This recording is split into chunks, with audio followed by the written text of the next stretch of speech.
My name is Alara Quinn. I'm 28, and until this morning, I thought life was finally in rhythm. My boyfriend, Daniel, and I have been together for 4 years, living in a cozy apartment in Seattle with our children, Nora, 8, and Theo, 5. Life had its routines, bedtime stories, morning pancakes, and the quiet hum of appliances, until today. It started with my phone buzzing in the middle of a quiet Tuesday evening. The screen lit up with a string of photos from my younger sister, Lila. The first showed a ballroom glittering with chandeliers like frozen waterfalls. The next was a mannequin in a sweeping white and silver gown, then a cake with a price tag that made my stomach drop. $700. Her message followed. Send me $200 for Maya's sweet 16s. I stared at the screen as if it had become an optical illusion. Another photo appeared before I could reply. An invitation mock-up with elegant cursive announcing the date. It's happening, the caption read. Outside, a bus hissed by. Inside, my apartment smelled faintly of cleaning supplies and reheated dinner. I set the phone down and picked it up again. I knew ignoring this wasn't an option. I typed 3 words, then erased them. I tapped again. Get a job. I pressed send. Silence. Then 3 dots. Then nothing. Then my father's name lit up the screen, and that's when everything began to tilt. For years, I've been the family's safety net, the one who covers emergencies, reconciles arguments, and keeps the numbers from spinning out of control. I've sent money for broken cars, tuition gaps, and impulsive projects. I've cleaned up mistakes like bandages over bruises, but today felt different. Today, I realized that being the fixer was a trap disguised as love. I sat in my kitchen with the casserole cooling on the counter, Nora and Theo quietly coloring at the table. The phone buzzed again, this time a flurry of messages from Lila. Deposits due, string quartets requested, the grandeur of her once-in-a-lifetime celebration detailed like a math problem. I didn't respond. My rule is no money decisions while annoyed.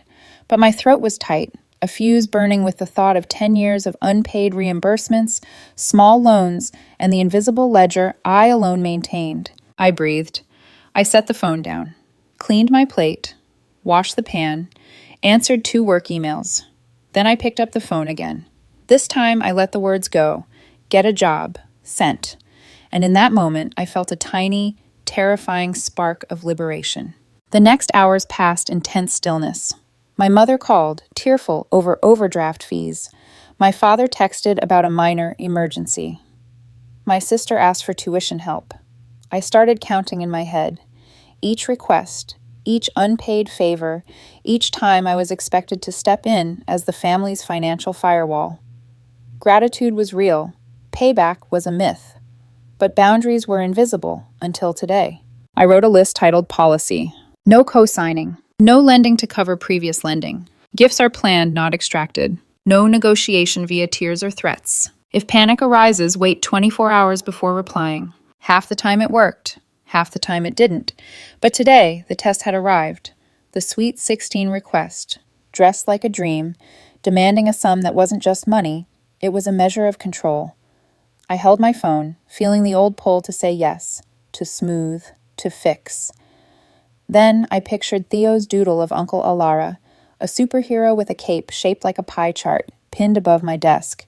My therapist's voice echoed, "What does protecting yourself sound like?" It sounded like a sentence I had never spoken out loud. I whispered it into my quiet kitchen. This isn't about revenge. This is about closure. I opened a fresh spreadsheet, titled it Family Account, Alara to Parents plus Lila, and began to catalog a decade of support. Gifts, loans, emergency payouts. Each line a story of care twisted into expectation. The total made my stomach lurch, but clarity settled behind it. I was done being the bank, done being the default, done sacrificing my peace for the illusion of family harmony. The first message in the morning was my father's call, full of disbelief and rage. I answered calmly, the way one speaks when holding the line between love and self-preservation. My words were precise. I would fund no ballroom. I would co-sign nothing. I would discuss no luxury. I would protect the future, not subsidize indulgence. The conversation ended with the silence of shock. I hung up. My hands trembled slightly, but my chest felt lighter than it had in years. For the first time, the boundary wasn't just a concept. It was a shield, a small, steady force protecting everything I had worked for and everyone I truly loved. And as I looked at my children coloring quietly at the table, oblivious to the storm behind closed doors, I realized today I had chosen me. Not out of cruelty, not out of anger, out of survival. The first shockwave hit almost immediately. My phone buzzed again. Text from Lila, rapid and insistent. "How can you say no to Maya? It's a once-in-a-lifetime. Everyone else will pay." I set the phone down and inhaled slowly. The words felt like tiny hammers against my chest, but I held the line. This time, I wasn't the fixer. I was a person with limits. My father called next. His voice was low, almost a threat whispered through the phone. "If you don't pay, don't come to the party. Don't call. You're out." My pulse ticked faster. Familiar guilt began to creep in. But I remembered the ledger, a decade of support that had gone unnoticed, unpaid, unappreciated. I spoke calmly, deliberately. "I'm not withholding from family. I'm protecting my future. A sweet 16 doesn't require me to bankrupt myself." The conversation ended with him slamming the line metaphorically, and I felt something I hadn't expected, a flicker of relief. For the first time, saying no didn't feel like betrayal. I remembered the small, steady joys that had kept me tethered to life beyond their chaos. Theo's laugh as he chased the cat across the kitchen, Nora's sticky fingers as she decorated cookies, and little Maya's comics of Super Alara pinned above my desk, reminding me that love didn't always need to be expensive or forced or dramatic. These memories became my anchor, a counterweight to the firestorm around me. Then came the fainting. My mother appeared at my door the next morning, clutching the spreadsheet I had painstakingly prepared. Her face, flushed and confused, crumpled as she sank into a chair.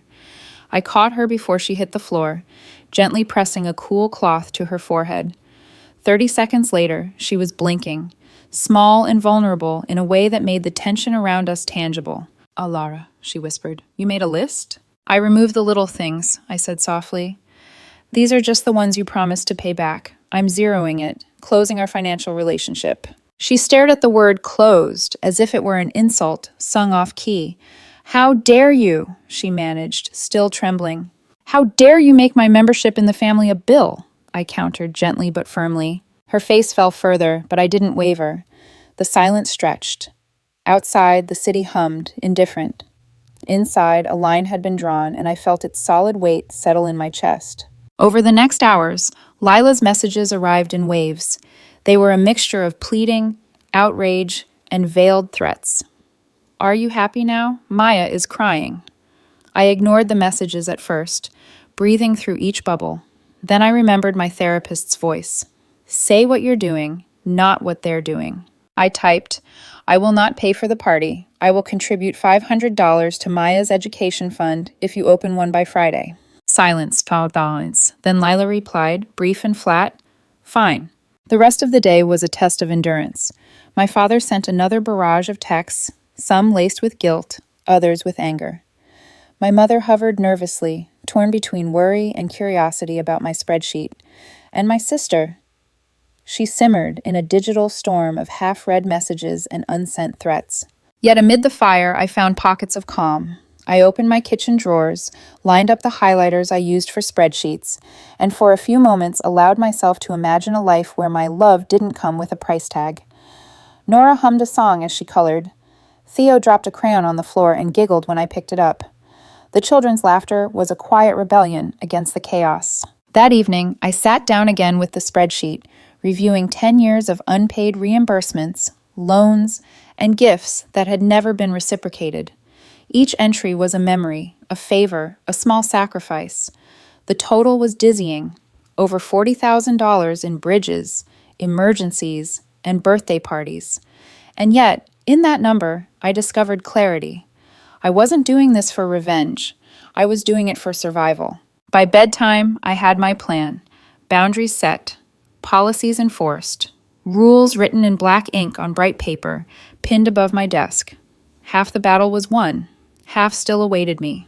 the confrontation with Daniel, the subtle manipulations of the ex-girlfriend, and the long, slow process of teaching my family that my yes was no longer automatic. But for the first time in years, the storm didn't feel like it would sweep me away. I could see the line. I could feel the weight of it, firm and steady beneath my chest. I was still part of this family, but I was no longer their bank, their default yes, or their invisible servant. Today, I had chosen me. And that, as terrifying as it felt, was enough. The morning after my declaration felt surreal. The so-called family fixer had drawn a line in the sand. Yet the world outside my apartment didn't pause. My phone buzzed relentlessly with texts and missed calls. Lila's frustration, my father's disbelief, my mother's cautious curiosity. But the most unexpected tremor came from Daniel. He called me mid-morning. His voice, usually calm and grounded, carried an unusual tension. "Alara, I heard about the party, the spreadsheet. Are you serious?" "Completely," I replied, keeping my tone measured. "I'm done paying for things that aren't emergencies or investments in the kids' future." A pause, then, "Your family, they're not going to understand. And you know Jessica will stir the pot." Jessica, Daniel's ex-girlfriend, had a knack for showing up at the worst times. Sweet on the surface, insidious underneath. She'd been hovering in our lives subtly, sending indirect messages, asking Daniel questions that always ended with, "Are you sure she's the one?" "I'm aware," I said, "and I don't care. My boundaries are not negotiable." He sighed. I could hear the conflict in his chest, the worry for his family, and the fear of confrontation. But I was past compromise, past guilt. "I'll handle them. You focus on the kids," I told him. By noon, the first digital storm erupted. Lila flooded the family chat with every conceivable guilt tactic: childhood memories, dramatic emojis, even vague threats about everyone knowing I refused to help. My father chimed in with passive-aggressive commentary. "So this is how love looks now?" I didn't respond immediately. I let the messages sit, each bubble a small spark of anger and confusion. I reminded myself, this is not about emotion. This is about boundaries. Later, my mother arrived under the guise of dropping off soup. She lingered near the counter, peering at my spreadsheet like it held some hidden confession. "Alara, you're cold," she said finally, shaking her head. "We raised you to help." "I am helping," I said softly. "But helping doesn't mean bankrupting myself or letting others take advantage. I'm protecting our future." Her shoulders slumped, a silent concession to the firmness in my voice. It was subtle, but it was the first sign she might respect, even if grudgingly, my choices. The day spiraled into minor skirmishes with Lila over texts, Daniel over calls, and the occasional quiet confrontation with my mother about family obligations. Each interaction was a test, a reminder that asserting oneself in a family where history is currency can be like walking a tightrope over a canyon of old resentments. Then came the first hint of Jessica's interference. Daniel mentioned she had casually dropped by his office, asking pointed questions about how serious Alara is and subtly implying I was cold, calculating, and unwilling to contribute to real family. I clenched my jaw. My first instinct was to call, argue, defend. But I had learned restraint. This isn't about proving anything to her, I reminded myself. It's about protecting the people I love and myself. Instead, I drafted a careful email to Daniel, laying out my boundaries, what I would and would not do, and how I intended to handle family pressure. Professional, precise, emotionally neutral. A spreadsheet of intentions, if you will. By evening, the backlash from Lila reached a boiling point. She posted a vague status on social media about family choosing money over love, subtly tagging the kids. I felt a pang of guilt for the split second before I reminded myself, I am not responsible for public perception. I am responsible for their real future. That night, I sat at my desk, Nora and Theo asleep in the next room, and reviewed every incident from the past decade where I had silently absorbed financial stress for my family. The ledger glowed on my screen, a decade of invisible labor. I realized something crucial. For all their anger, they had never considered the cost to me. The stress, the sleep lost, the constant anxiety. I had finally internalized a hard truth. Love is not measured by how much you give when it hurts. Respect is not earned by sacrifice alone. Boundaries are survival, not betrayal. And as I closed the spreadsheet, I knew the storm was far from over. Jessica's subtle manipulations would keep testing Daniel's loyalty. Lila and my parents would escalate their pressure, but this time I was armed not with guilt, but with clarity. Tonight, for the first time in years, I went to bed feeling steady. The tension in my chest eased slightly, replaced with resolve. This was no longer just about a sweet 16 party. It was a turning point, a collision with expectations that could no longer define me. And deep down, I sensed a new truth emerging. The only way to survive family chaos without losing yourself is to stay unshakable. The weekend arrived like a slow drumbeat of tension. I had drawn her line in the sand, yet stepping back into the proximity of her family now felt like walking through a live wire. Messages buzzed incessantly. Lila's relentless guilt trips, my father's thinly veiled threats, my mother's cautious concern. All mixed with subtle digs from Daniel's ex, Jessica, who seemed to find joy in probing the cracks I had carefully fortified. I arrived at the house for a routine visit with the kids. Nora clutched her coloring book, Theo clutched a toy car, and Maya, wide-eyed and wary, gave me a small, shy wave. My heart softened. These were the ones who mattered. The chaos around us could rage, but the kids' smiles were non-negotiable. Inside, my mother hovered like a wary cat, glancing at the spreadsheet I had left on the kitchen counter the week before. "Alara, you really meant it, didn't you?" she asked quietly, almost afraid of the answer. "I did," I said firmly. "Everything from now on is either planned, fair, or invested in the kids' future. No more emergencies that aren't emergencies.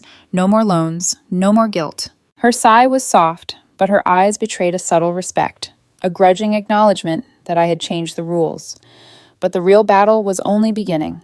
Daniel called shortly after, his voice tight with frustration and exhaustion. "Jessica dropped by again. She's stirring things up. She's asking if you're really serious about not helping, telling people you're cold and calculating." I pinched the bridge of my nose.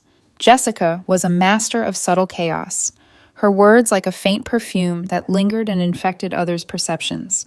But I had learned patience. I drafted a careful message for Daniel, laying out my boundaries again, emphasizing that I was committed to the kids and our relationship, but I would not allow outside influence to dictate my choices. Later that afternoon, the family chat erupted like a shaken soda can. Lila's post teetered between outrage and pleading. "You're hurting Maya. How can you be so heartless?" "Dad agrees with me. Why are you choosing spreadsheets over family?" My father added, "We didn't raise you to be cruel. This is not love." I opened the thread, took a slow breath, and typed calmly. "Love is not measured in invoices or ballroom deposits. I am not your bank. I am investing in the kids' futures, not financing luxuries. Effective immediately, all money-related requests must follow agreed-upon rules. Anything outside that will not be funded. I will not discuss, negotiate, or be guilted. This is not cruelty. This is clarity." Silence followed for a few tense minutes, broken only by my own exhale. Then, small cracks appeared. Lila sent a single text. "Walk me through the education fund?" Her tone was flat, exhausted, but it was a start. I guided her, step by step. She contributed $25. I added $500. Not a truce, a foundation. One wire laid carefully under the chaos. That evening, as the kids played, I reflected on the subtle victories of the week. My mother's quiet acknowledgement, Lila beginning to cooperate, Daniel reaffirming his support. These were the moments that mattered. Jessica's attempts to undermine me had failed because I refused to react with emotion. I acted with clarity. But there was another revelation waiting. My father, in a rare moment of vulnerability, admitted during a brief phone call, "You always were good with numbers. We weren't. Can you look at ours?" I felt a strange mix of relief and caution. He wasn't asking me to fund anything, just to help them see the truth in their own finances. I agreed, not to rescue, not to enable, but to reinforce boundaries and show that structure, not chaos, was the path forward. By bedtime, the house felt different. The tension remained, but it was tempered by rules, clarity, and slowly rebuilding respect. I returned home, exhausted but steady, placing the kids' laughter and Maya's shy smile above the simmering storms. Alara Quinn had survived the firestorm. She had set boundaries, weathered family outrage, deflected manipulation, and begun planting seeds of responsible change. But the war wasn't over. Jessica's subtle moves, Lila's impatience, and my parents' old habits would continue testing the line I had drawn. Yet tonight, in the quiet of my small apartment, the smell of starch in the air, the soft hum of the city outside, I felt a moment of triumph. Not in victory over my family, but in reclaiming myself. And that, I realized, was worth more than any ballroom, any $700 cake, or any loud proclamation of who held the power. Each interaction, each text, each subtle prod from Lila, her parents, or even Daniel's ex, Jessica, became a small rehearsal in restraint, clarity, and steady boundaries. The first breakthrough came quietly. Lila sent a photo of Maya holding a freshly drawn comic, her version of Uncle Alara, the spreadsheet hero. A simple message followed. Walk me through the education account again. I guided her patiently, without judgment or commentary. She contributed her portion. I added mine.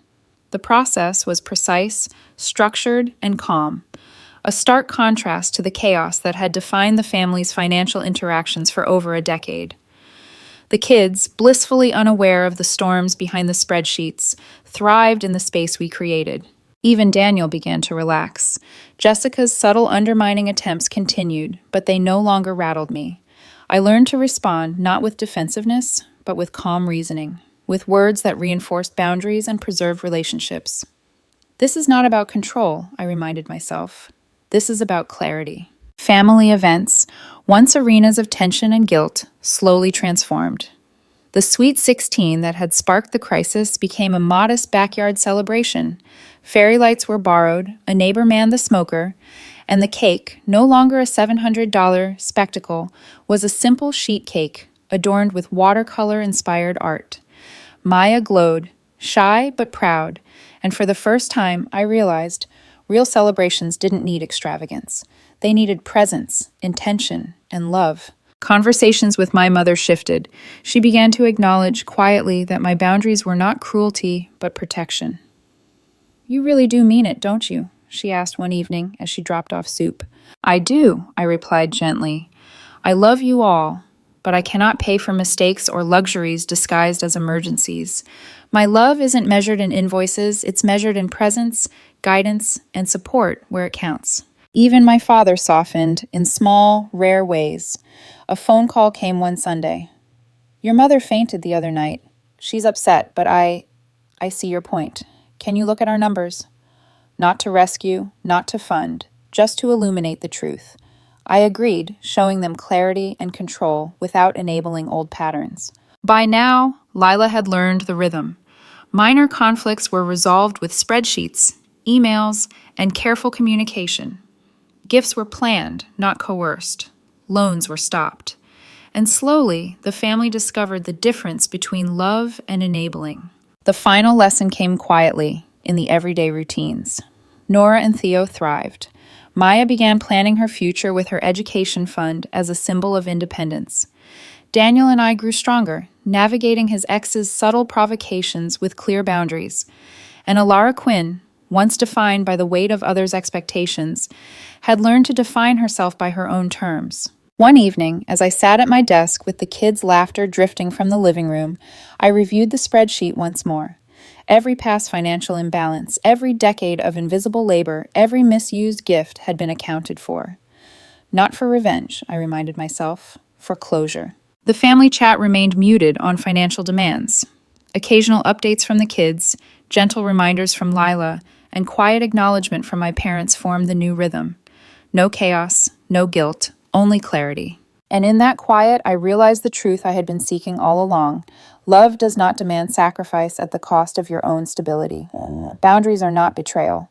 They are survival and ultimately the most profound form of care. Alara Quinn, 28, had not only survived the firestorm, she had mastered it.